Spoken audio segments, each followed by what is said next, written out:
Merci.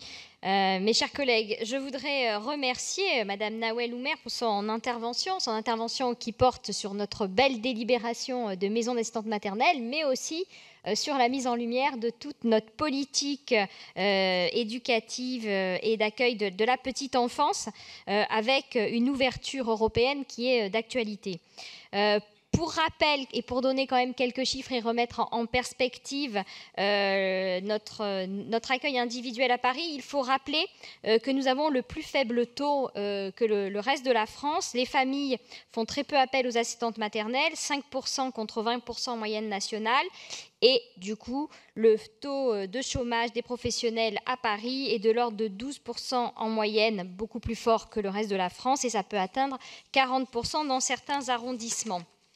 Compte tenu de cette situation, la maire de Paris a souhaité élaborer un plan d'action inédit pour soutenir l'accueil individuel et améliorer l'accompagnement des assistantes maternelles, renforcer la complémentarité des modes d'accueil pour s'adapter toujours aux besoins des familles et de chaque enfant. Ce plan de soutien de l'accueil individuel adopté en mars 2018, vous l'avez rappelé, Madame Nawel Oumer, a été porté par vous ainsi que par Dominique Versini. Et je souhaite vous remercier, ainsi que Patrick Bloch, d'avoir lancé cette démarche dès 2015 qui nous a permis ainsi de concrétiser ce plan d'accompagnement ambitieux et qui nous a permis de valoriser l'accueil individuel.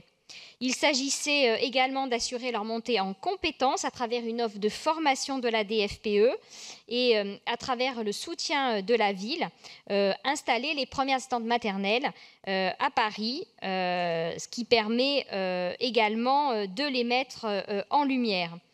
Je profite de cette intervention pour vous dire que les maisons d'assistantes maternelles, mais aussi nos crèches familiales travaillent dans une perspective de développement durable et que certaines ont des projets exclusivement orientés bio, justement pour que les familles parisiennes choisissent un mode d'accueil en fonction de leurs besoins et pas forcément en fonction d'un projet de vie.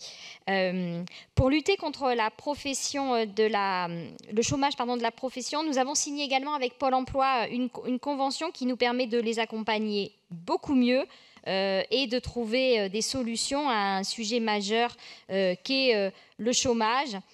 Et également les accompagner sur les appartements. Et nous leur avons pour la première fois proposé une journée annuelle à l'hôtel de ville dans le cadre d'une réception où elles pouvaient à la fois avoir de la formation, de l'information et un moment convivial dans notre belle maison. Alors, ce cahier des charges d'assistante maternelle a été approuvé en décembre 2018, le premier, et nous avons inauguré il y a quelques jours dans le 8e arrondissement la première maison d'assistante maternelle au cours de la semaine Paris fête le printemps, et c'est ici la deuxième qui vous est proposée. Je me joins à vos voeux pour qu'elle s'inscrive dans une longue série. Tout ceci pour conclure et vous démontrer que notre démarche priorité petite enfance a pour objectif de valoriser la qualité de l'accueil, tous les modes d'accueil, et nous permettra demain d'avoir un panel au service des familles parisiennes. Je vous remercie.